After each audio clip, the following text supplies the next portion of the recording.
Hello everyone. तो आज हम एनसीईआरटी का सार संग्रह पढ़ेंगे। उसमें पॉलिटी का फर्स्ट टॉपिक है भारत का संवैधानिक विकास। तो चलिए जानते हैं, रेगुलेटिंग एक्ट 1773 द्वारा सर्वोच्च न्यायालय की स्थापना कहाँ की गई थी? तो ये कलकत्ता में 1774 ईस्वी में की गई थी। इसमें एक मुख्य न्यायाधीश और एवं 3 अन्य न्यायाधीश थे।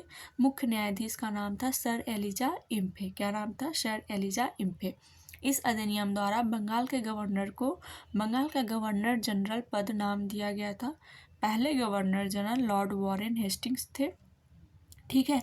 इस अधिनियम मतलब रेगुलेटिंग एक्ट 1773 अधिनियम के द्वारा मद्रास एवं बम्बई के गवर्नर बंगाल के गवर्नर जनरल के अधीन हो गए थे। नेक्स्ट है, भारतीयों को भारत के प्रशासन में भाग लेने का अधिकार किस अधिनियम के द्वारा प्राप्त हुआ था? तो यह होगा भारतीय परिषद अधिनियम 1861 के द्वारा। ठीक है। नेक्स्ट है, भारतीय विधान परिषद को बजट पर बहस करने की शक्ति किस अधिनियम के द्वारा प्राप्त हुआ था? तो ये होगा भारत परिषद अधिनियम 1892 के द्वारा। नेक्स्ट है, केंद्रीय विधानमंडल सर्वप्रथम किस अधिनियम के द्वारा द्विसदनीय बनाया गया था?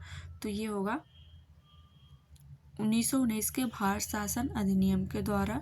इसके द्वारा राज्यसभा एवं लोकसभा का गठन किया गया था। द्विसदनीय मतलब राज्यसभा और लोकसभा का गठन किया गया था। नेक्स्ट है, भारत के राष्ट्रपति को अध्यादेश निर्गत करने की शक्ति मूलतः किस अधिनियम से प्रेरित है? तो यह होगा भारत शासन अधिनियम 1935 से। केंद्र में द्वैध शासन व्यवस्था किस अधिनियम के द्वारा लागू की गई थी? तो ये होगा भारत शासन अधिनियम 1935 के द्वारा। और वहीं पे अगर प्रांतों में द्वैध शासन की व्यवस्था किस अधिनियम के द्वारा लागू की गई थी?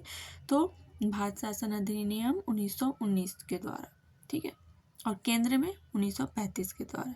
नेक्स्ट है, ब्रिटिश भारत में किस अधिनियम में संघीय शासन का प्रावधान था? तो इसका आंसर होगा भारत शासन अधिनियम 1935 के द्वारा। नेक्स्ट है, अखिल भारतीय संघ स्थापित करने का प्रावधान किस अधिनियम में किया गया था? तो ये होगा भारत शासन अधिनियम 1935 के द्वारा। नेक्स्ट है, भारत के संविधान में केंद्र और राज्यों के मध्य किया गया शक्तियों का विभाजन भारत सरकार अधिनियम 1935 पर आधारित है। नेक्स्ट है, एक निर्वाचित संविधान सभा द्वारा भारत के संविधान का निर्माण करने का प्रस्ताव किसके द्वारा प्रस्तुत किया गया था? तो ये क्रिप्स मिशन के द्वारा। क्रिप्स मिशन भारत कब आया था? तो 1942 में आया था। इसमें भारत को एक डोमिनियन स्टेट के रूप में देने का प्रस्ताव रखा गया था, लेकिन क्रिप्स मिशन को मुस्लिम लीग और कांग्रेस दोनों ने रिजेक्ट कर दिया था। दोनों ने इस प्रस्ताव को मना कर दिया था। नेक्स्ट है, भारतीय संविधान सभा का गठन किसके अंतर्गत किया गया था? तो कैबिनेट मिशन 1946 के अंतर्गत। नेक्स्ट है, कैबिनेट मिशन द्वारा प्रस्तुत योजना के अनुसार संविधान सभा में प्रांतों से प्रतिनिधियों का निर्वाचन किस अनुपात में था? तो ये होगा 10 लाख की जनसंख्या पर एक सदस्य। नेक्स्ट है, भारतीय संविधान का निर्माण करने वाली संविधान सभा के सदस्यों का चुनाव किसके द्वारा किया गया था? तो ये होगा विभिन्न प्रांतों की विधानसभाओं के द्वारा। नेक्स्ट है, भारत की संविधान सभा की पहली बैठक कब हुई थी? तो 9 दिसंबर 1946 ईस्वी को। इस संविधान सभा के अस्थायी सदस्य अध्यक्ष थे डॉक्टर सच्चिदानंद सिन्हा। नेक्स्ट है, भारत संविधान का प्रथम प्रारूप सर BN राव द्वारा तैयार किया गया था। संविधान सभा का अस्थायी अध्यक्ष किसे चुना गया था? डॉक्टर राजेंद्र प्रसाद, जबकि अस्थायी अध्यक्ष थे डॉक्टर सच्चिदानंद सिन्हा। नेक्स्ट है, संविधान सभा में पंडित नेहरू द्वारा उद्देश्य प्रस्ताव कब प्रस्तुत किया गया था? तो 13 दिसंबर 1946 ईस्वी को।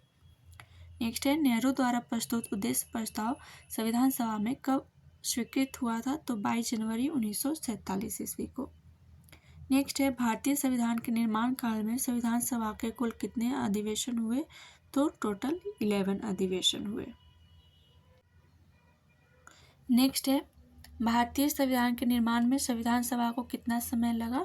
तो 2 वर्ष 11 महीना 18 दिन।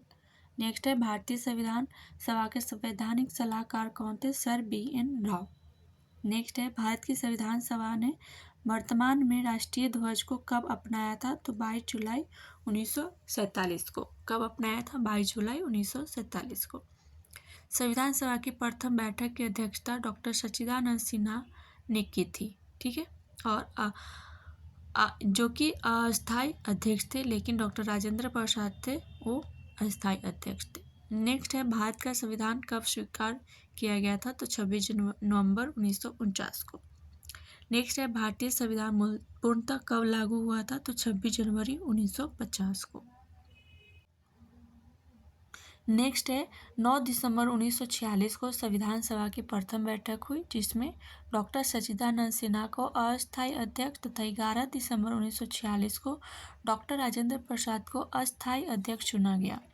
संविधान निर्माण का प्रारंभ 13 दिसंबर 1946 को पंडित जवाहरलाल नेहरू द्वारा प्रस्तुत उद्देश्य प्रस्ताव से हुआ, जिसे 22 जनवरी 1947 को सर्वसम्मति से स्वीकार कर लिया गया। 26 नवंबर 1949 को भारतीय संविधान अंगीकृत किया गया, जबकि 26 जनवरी 1950 को इसे पूर्णतः लागू किया गया। 26 नवंबर 1949 को भारतीय संविधान किसके द्वारा अधिनियमित किया गया था? तो संविधान सभा के द्वारा। नेक्स्ट है जन गण मन को भारत के राष्ट्रगान के रूप में कब अपनाया गया था? तो 24 जनवरी 1950 में। नेक्स्ट है भारत सरकार द्वारा अशोक स्तंभ को राष्ट्रीय चिन्ह के रूप में कब अंगीकृत किया गया था? तो 26 जनवरी 1950 को। ठीक है, नेक्स्ट है संविधान सभा की सलाहकार समिति के अध्यक्ष कौन थे? सरदार वल्लभ भाई पटेल। संविधान सभा की झंडा समिति के अध्यक्ष कौन थे? तो डॉक्टर राजेंद्र प्रसाद। संविधान सभा के कार्यों से संबंधित समिति के अध्यक्ष कौन थे? तो डॉक्टर जीवी मावलंकर।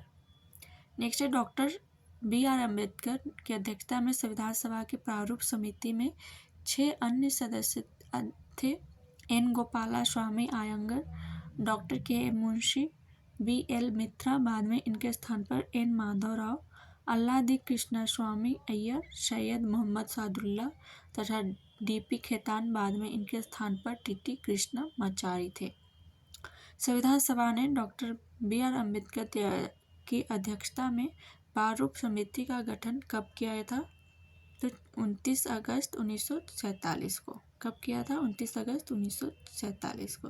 नेक्स्ट है डॉक्टर बी.आर. अम्बेडकर का संविधान सभा निर्वाचन किस प्रेसिडेंसी में हुआ था? तो बम्बई प्रेसिडेंसी में 1947 से 1950 के।